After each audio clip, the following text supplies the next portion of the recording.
स्वागत है, अभिनंदन है हमारे इस YouTube channel study with mister Siddharth में। आज हम पढ़ने वाले हैं वैदिक कालीन युद्ध कला।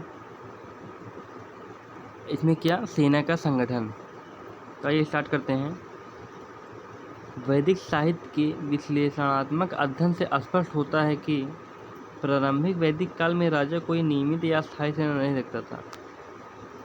वैदिक साहित्य में यह यह जानकारी मिलती है कि प्रारंभिक वैदिक काल में राजा को यह नियमित स्थायी सेना नहीं रखता था। प्रारंभिक वैदिक काल का अर्थ हुआ तो वैदिक काल दो भागों में डिवाइड है, एक रिंग वैदिक काल, एक उत्तर वैदिक काल। तो रिंग वैदिक काल में राजा कोई नियमित व अस्थायी सेना नहीं रखता था।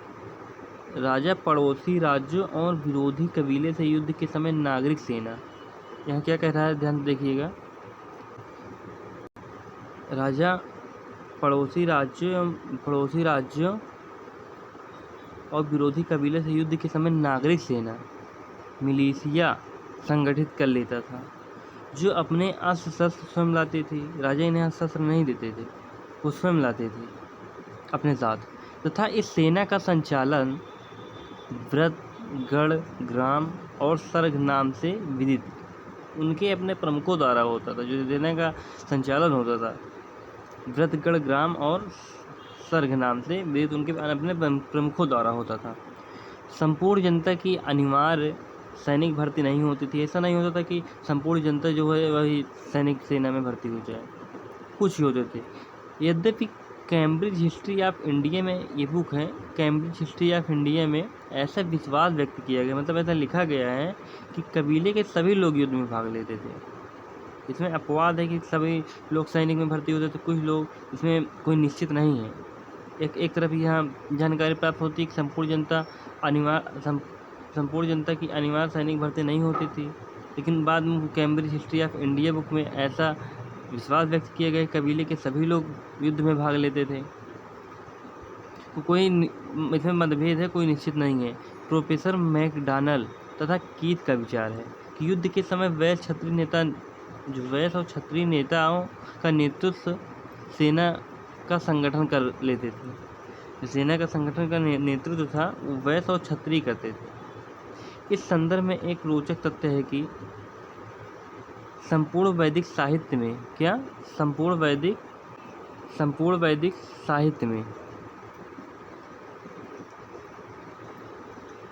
चार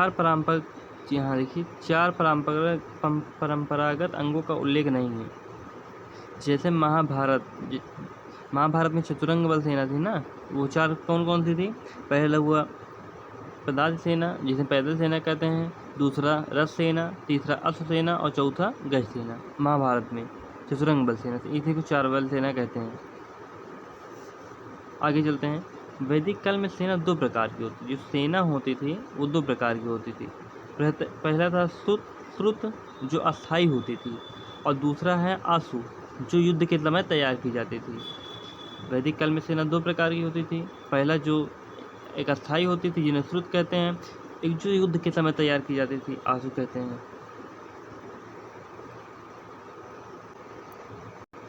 अब क्या यहाँ अथर्ववेद में सेना को वाहिनी कहा गया है। और सैनिक कितने प्रकार के होते थे? तीन। पहला था सूर जो वीर होते थे, जो लड़ते थे। दूसरा है भीरु जो कायर होते थे। तीसरा है धावत जो युद्ध के समय पलायन कर जाते थे, भाग जाते थे।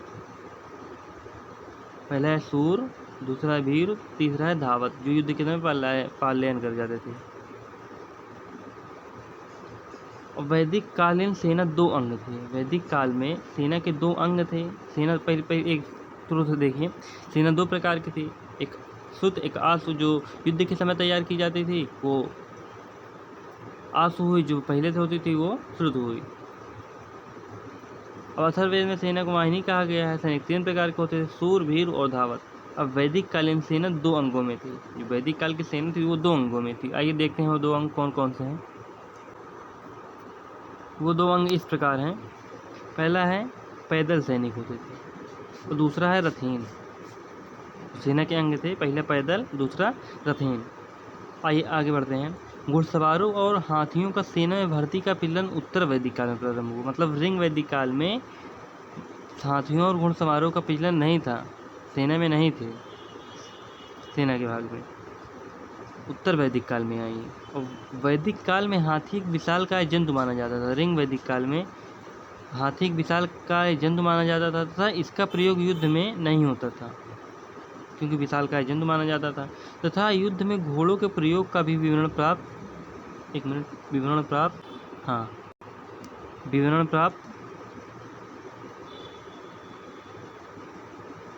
नहीं होता है। डॉक्टर एस सी दास का विचार है कि वैदिक काल में घोड़ों का प्रयोग होता था। एक तरफ यहाँ कहा जा रहा है घोड़ों का प्रयोग नहीं होता था, सॉरी ये ढक गया इससे, घोड़ों का प्रयोग नहीं होता था। एक तरफ कहा गया वैदिक काल में घोड़ों का प्रयोग होता था। ये डॉक्टर एस सी दास का विचार है।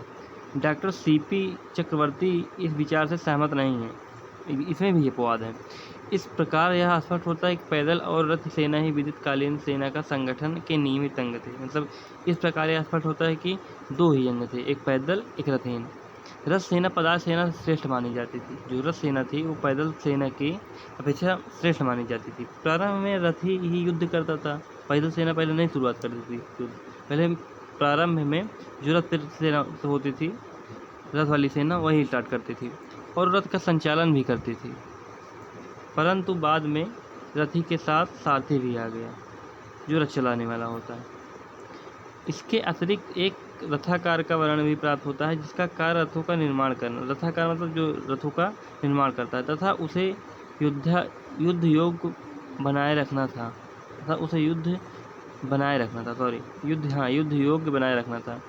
रथ पर सवार होकर युद्ध करने वाले सैनिक को योग्यता के क्रम में, जो रथ पर सवार होकर युद्ध करते थे उन सैनिकों को योग्यता के क्रम में उसे योग्यता बनाए, एक मिनट कहाँ गया, सवार होकर युद्ध सैनिकों की योग्यता के क्रम में जो सैनिक सवार होकर युद्ध करता था उसे रथी, रथीतर, रथीतम कहा गया है। उसे योग्यता दी गई है, रथी, रथीतर, रथीतम। रथों में एक घोड़े से लेकर 100 घोड़ों तक जोते जाते थे। यहाँ जोते जाने का अर्थ लगे होते थे। कहीं कहीं गधों को भी घोड़ों के स्थान पर रथ में लगाया जाता था। जब घोड़े नहीं मिलते थे युद्ध के समय गधों को भी लगाया जाता था। युद्ध में ऊँटों के प्रयोग का भी विवरण प्राप्त होता है। अगर कोई पूछ ले वैदिक काल में ऊँटों का भी प्रयोग होता था रथों में, तो हाँ होता था। प्राचीन भारत में नहीं बल्कि संपूर्ण प्राचीन संसार में इसी प्रकार की व्यवस्था प्रचलन में थी। केवल भारत में नहीं थी, पूरे संसार में, पूरे विश्व में थी इसी प्रकार की व्यवस्था। आइए देखते हैं युद्ध पद्धति उस समय कैसे थी। उस सेना का संगठन है ये युद्ध पद्धति। वैदिक काल के प्रारंभ में युद्ध किस प्रकार लड़े जाते थे, जो इसका वर्णन एडोल्फ केंगी ने लिखा है। किसने? एडोल्फ केंगी ने लिखा है कि जब सब सेना आर्यों की सीमा पर चढ़ जाती थी, शत्रु सेना वही जो दास और दस्यु थे, आर्य तो बाहर से आए थे जो यहाँ के मूल निवासी थे। जब वो आर्यों की सीमा पर चढ़ जाते थे तब मिट्टी के टीले तैयार किए जाते थे। ये जो आर्य थे मिट्टी के टीले तैयार करते थे और सातीरों की मोर्चाबंदी खड़ी की जाती थी। क्या? सातीरों की मोर्चाबंदी खड़ी की जाती थी।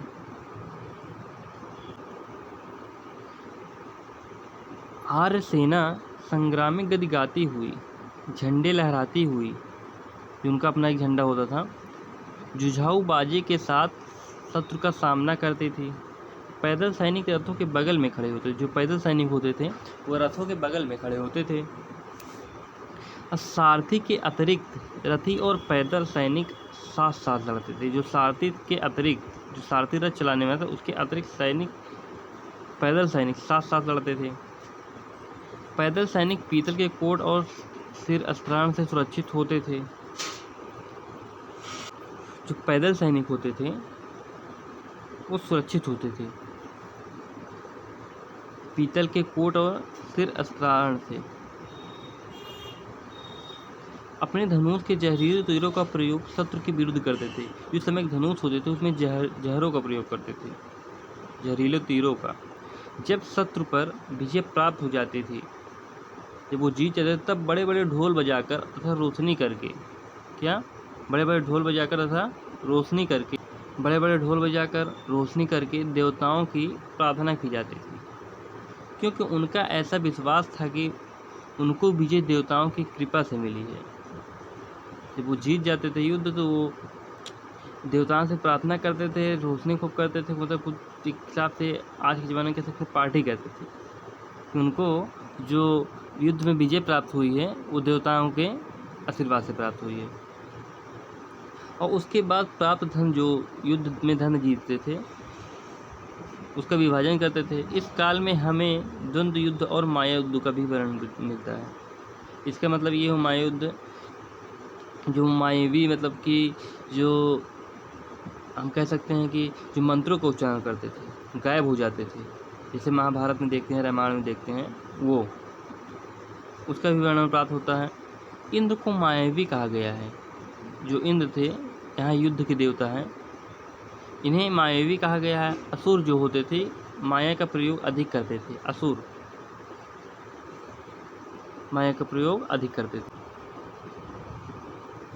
युद्ध में वीरगत प्राप्त योद्धाओं की अंतिम क्रिया जो होती, जो युद्ध में वीरगत प्राप्त हो जाते थे, मर जाते थे, उन्हें सैनिक सम्मान से की जाती थी। विजयी राजा पराजित राजा के प्रति अच्छा व्यवहार करता था। जो राजा विजय हो जाते थे और जो राजा हार जाते थे उनके प्रति अच्छा व्यवहार करते थे।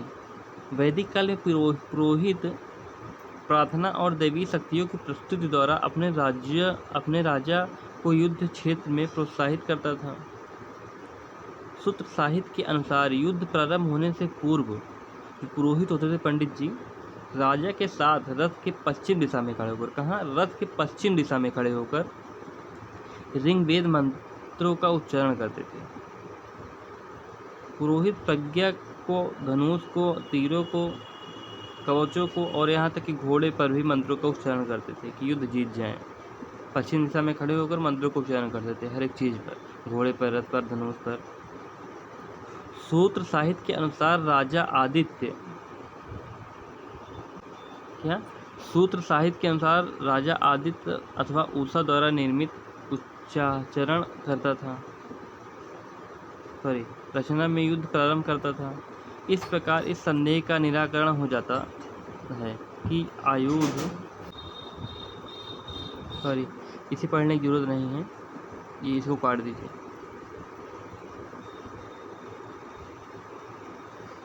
आते हैं आयुध। उस समय किस किस चीज़ों को प्रयोग होता था युद्ध में, किस किस शस्त्रों का, अस्त्रों का। आयुध। वैदिक आर्य युद्ध में विविध प्रकार के आयुधों का प्रयोग करते थे। वेदों का अध्ययन करने से ज्ञात होता है कि वैदिक आर्य अस्त्र और शस्त्र दोनों प्रकार के आयुधों का प्रयोग करते थे। अस्त्र और शस्त्र,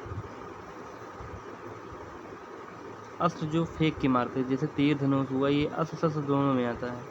और शस्त्र जो जैसे कि तलवार हुई, जो लिए हुए होते थे, उनके पास नहीं होता था, फेंक कर नहीं मार सकते थे। और अस्त्र वो हुआ जो फेंक के मारते थे। इनके अतिरिक्त युद्ध काल में अंगरक्षक आयुधों का भी उपयोग होता था।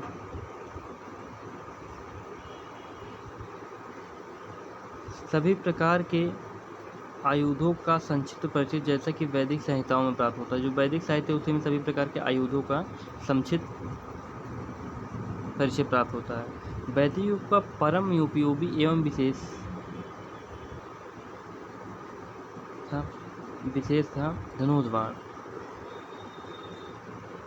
वैदिक युग का परम उपयोगी एवं विशेष था धनुष बाण का प्रयोग रक्षात्मक और आक्रमणात्मक दोनों ही प्रकार की युद्ध कला के लिए महत्वपूर्ण था। वैदिक साहित्य में धनुष के तीरों के जहरीले तथा लोह निर्मित होने के साथ इनके परीक्षण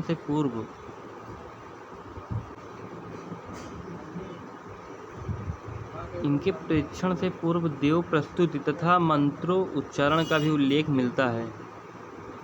युद्ध के सबसे प्रभावी आयुध के रूप में धनुष बाण का प्रयोग इतिहास में काफ़ी प्राचीन है। जो धनुष बाण है इसका इतिहास में काफ़ी प्राचीन है, बहुत प्राचीन है जो आयुध है धनुष बाण।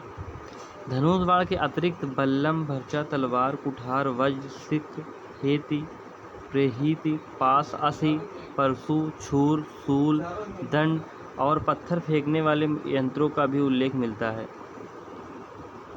आइए फिर से देखते हैं। धनुर्बाण के अतिरिक्त बल्लम, बर्छा, तलवार, कुठार, वज्र, श्रिक, हेति, प्रेहिति, पास, असी, परशु, छुर, शूल, दंड और पत्थर फेंकने वाले यंत्रों का भी उल्लेख मिलता है। अथर्ववेद में शत्रु को भ्रमित करके उसकी पराजय को सुनिश्चित करने के लिए शस्त्रीकरण और फंदा का भी उल्लेख मिलता है। मतलब जो शत्रु होते हैं उन्हें भ्रमित करके पराजय की सुनिश्चित करने के लिए शस्त्रीकरण और फंदा का भी उल्लेख मिलता है। इसके अतिरिक्त अंगरक्षक आयुधों की श्रेणी में विल्मी, जो अंगरक्षक होते थे, विल्मी सिर की रक्षा के हेतु विल्मी सिर की रक्षा हेतु वर्म तथा कवच शरीर की रक्षा के लिए, जो वर्म होता था शरीर की रक्षा के लिए कवच, सिप्रा सिर की हेतु रक्षा के लिए, खादी हाथों और पाँव की रक्षा के लिए खादी का वर्णन मिलता है। भेड़ के ऊन के वस्त्र तथा चमड़े का भी वर्णन मिलता है। कोई पूछे भेड़ के ऊन के वस्त्र तथा चमड़े का भी वर्णन मिलता है। मतलब जो वैदिक काल में थे, जो अपने युद्ध के समय जाते हुए जो चमड़े का भी उपयोग करते थे, जैसे चमड़े होते हैं ना, चमड़ों का भी उपयोग करते, चमड़े से बने वस्त्रों का कुछ भी। अब यहाँ आता है संग्राम में वाद्य प्रयोग, मतलब जो बाजा उजा बजाते थे, वाद्य यंत्रों का प्रयोग। संग्राम में वाद्य प्रयोग,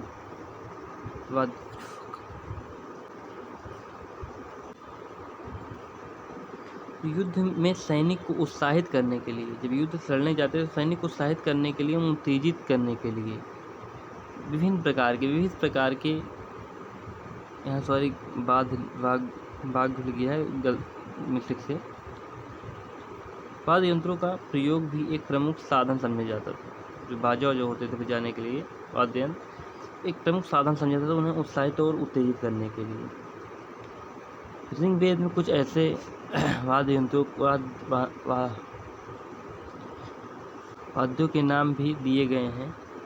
इन वाद्यों में दुदुभी, शंख, करकरी और गरगर मुख्य हैं। क्या?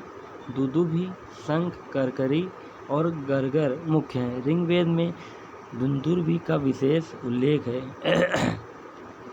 इसको ये एक्स्ट्रा आ गया है यहाँ। क्या? दुंदुभी, यहाँ बिंदी रहेगी, दुंदुभी, शंख, करकरी और गरगर मुख्य हैं। ऋग्वेद में दुंदुभी का विशेष उल्लेख है। आइए आगे बढ़ते हैं।